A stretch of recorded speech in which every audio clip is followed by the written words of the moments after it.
Hello, welcome to doomageti.com. Sorry, doomageti.ielts.com, that should be. Another IELTS speaking part 1. Now, today's lesson is slightly different because every student who does speaking part 1 will get asked either about where they live or their work or study. You are almost guaranteed to get one of those two questions. The other questions are more of a lottery. They'll be spread across a range of different questions, which we usually have an idea in advance. But these two questions, you can almost guarantee you will get one of them. So my suggestion is do all your other things, but your work and study and your accommodation home where you live, make them a priority. So today we're going to look at home and accommodation. This video is going to be slightly longer, maybe around 10 minutes or so, but I think it's fully worth making that extra effort to make sure that you've got this one fully nailed down. Okay, let's begin. So as we can see, we've got a house, we've got a block of flats or apartments. You'll see this in a minute. And we have a dormitory room. So a lot of you guys are students taking this test. So I've included a lot of student references in this. So words that are related to home or accommodation. Let's begin. There are quite a lot of them, so we'll go through them. So home is a noun, a place where you live most or all of the time. Dorm is short for dormitory. It's a noun. Most people don't usually say dormitory when we're talking. We just say dorm. So you can say dorm. Accommodation. Now, the difference between accommodation and where you live is different, because accommodation, we tend to think of a hotel or a villa, something that you rent for your vacation, or somewhere where you're staying for a short time. For example, if your house is being painted and you don't want to stay there, you might go and check into a house for a week, a hotel, or you might stay with a friend for a week. So you're staying with a friend, that's your accommodation, but you're not living there. So staying and living are very different in English. So most of this will be related to living. So live is a verb. And remember, alive is a noun. So, and it's an adjective. So live is the verb we'll be looking at. To stay in a place permanently or long term. Long term means for a long time. A studio. A studio is one of those all-in-one rooms. You have bedroom, kitchen, shower, everything all in one room. All in one room, sorry. We in the UK, we tend to call them studio, like studio flats or studio apartments. And now we have something bedroom. Those two dots represent numbers. So this is how we talk about a place or house or apartment, not a studio, of course. One bedroom up to however many bedrooms there are. When people talk about their houses, this is the first thing they say. I live in a 2-bedroom house. I live in a 3-bedroom apartment. I live in a 4-bedroom villa, whatever. This is how we say it. So you try to make sure that you follow this, but you'll see this in some of the answers. The floor is the level that you live on. Example, 7th floor. Spacious, adjective, lots of room. Cramped, very little room. A balcony, an outside area on an upper apartment block. If it's on the ground floor, it's not a balcony because it's on the floor. A balcony is in the air. A kitchen diner. Sometimes a kitchen and dining room will be combined. in one room, so we call it a kitchen diner.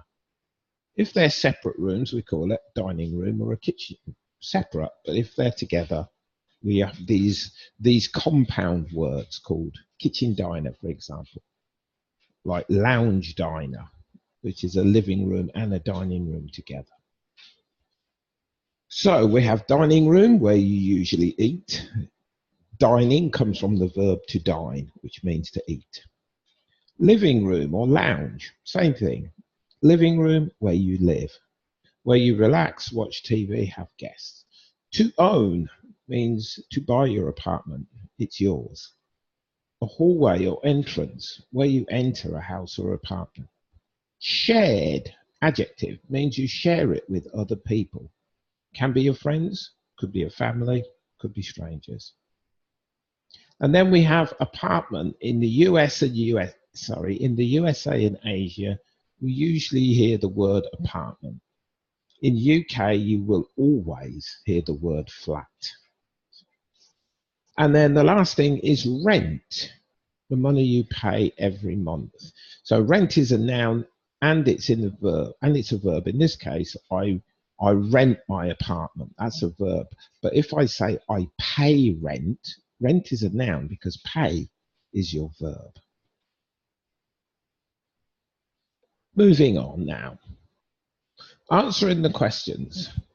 You guys should know the format: answer, reason for answer, any extra relevant information, opinion, and just anything else that's part of the answer, but it's not the reason. Oh, okay, here's some signs just to show you.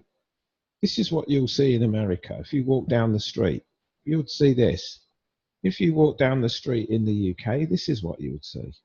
So it's the same thing, just different words. So you can choose to use either. I don't think it really matters whether you mix them up. I would suggest if you stay with apartment, use apartment. If you're used to using the word flat, use the word flat. So our questions: do you live in a house or a flat? Do you prefer living in a house or a flat? Can you describe the place where you live? Who do you live with? How long have you lived there? Do you plan to live there for a long time? Are the transport facilities to your home very good? What do you usually do in your house, flat, room? Now, this question, are the transport facilities to your home very good? We don't really consider it just to my house. We also think of the transport I use from my house to get to wherever I'm going. So this question is a little bit misleading. To your home, only it makes it sound as if the transport that goes to my house. Well, that would be a bit crazy, because that has to include the transport that you get to go away from your house. For example, to go into the city, to go to work, to go to college or whatever. So you'll see this reflected in my answers.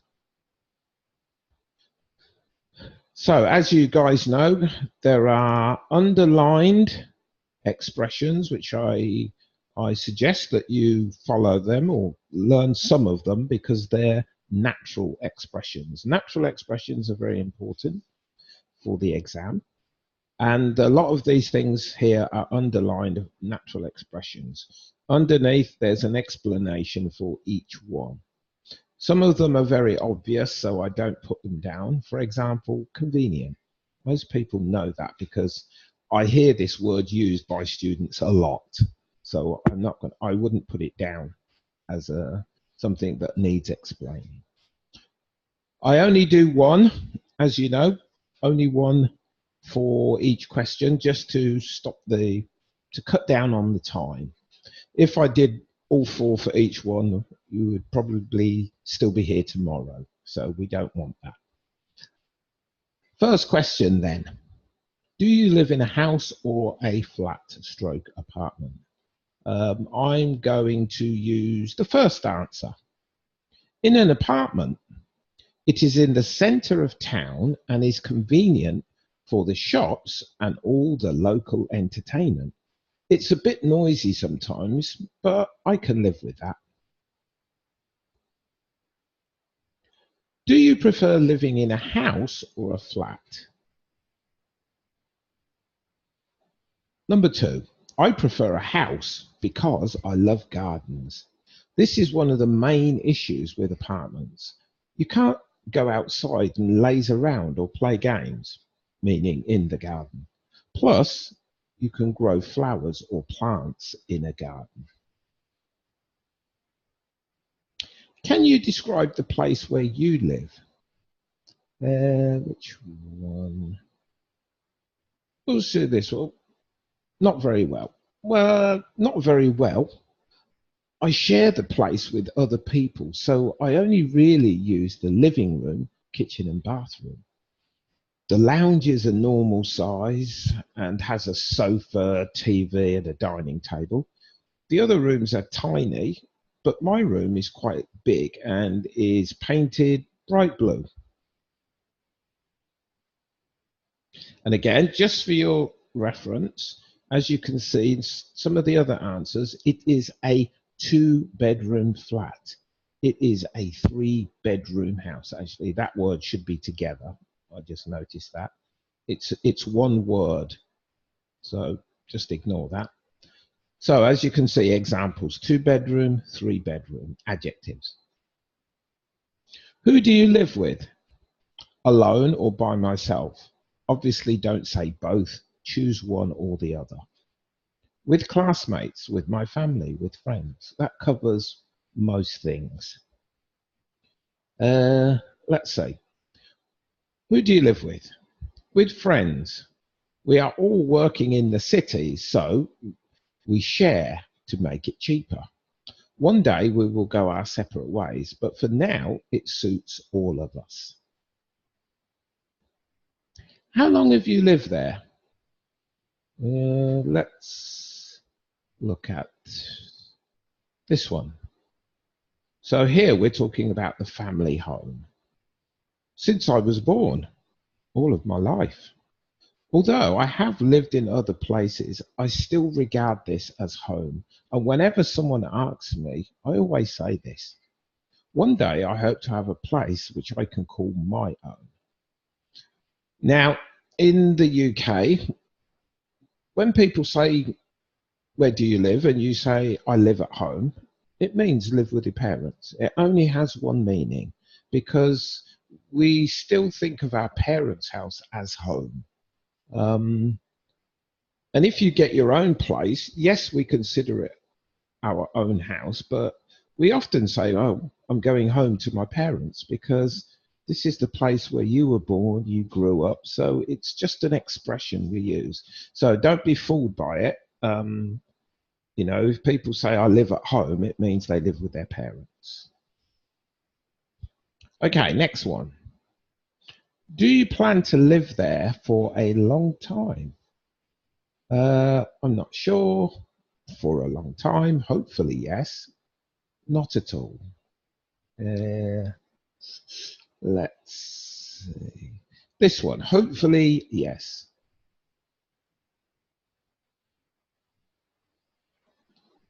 Oh, no, no, no, no. Let's use this one. Sorry.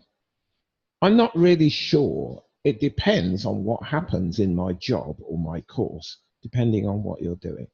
If it goes well, then I will stay here for the time being. I have no definite plans to move.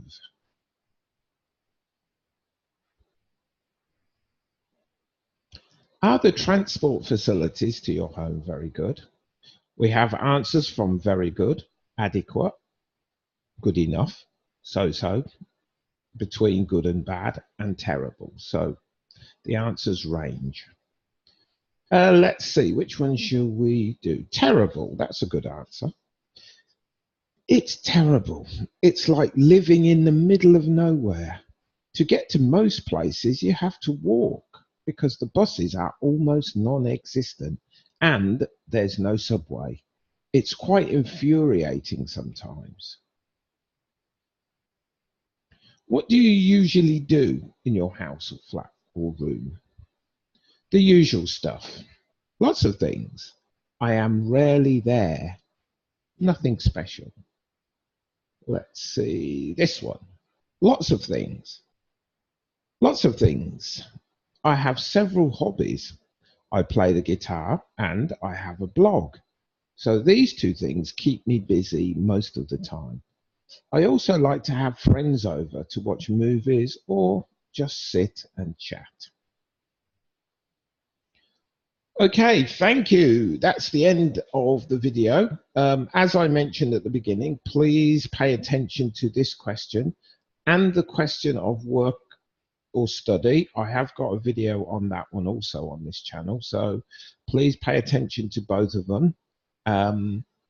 Obviously, practice your other questions, but again, it's the percentage of the possibility or the high percentage that you will get one of these two questions. If you look at previous IELTS exams on the internet and things, you will see a lot of the questions are work or where you live. They do use other topics. They might ask you about 3 different things. They might ask you 1 or 2 questions about your job, followed by something like gifts, followed by something like photography. Or they could ask you about where you live, again, followed by 1 or 2 different topics. But that's usually a format that I've seen. So, as I said, just pay extra attention to this and keep practicing. If this is your first visit, please subscribe. We're slowly building up a number of subscribers. So this will allow us to do some live broadcasting. So you can tune in to a live lesson and you can interact and ask questions and hopefully practice at the same time. So thank you. And if you subscribe, you'll be notified every time a new video comes out, like this one will be out within a day or so. So thank you and see you in the next video.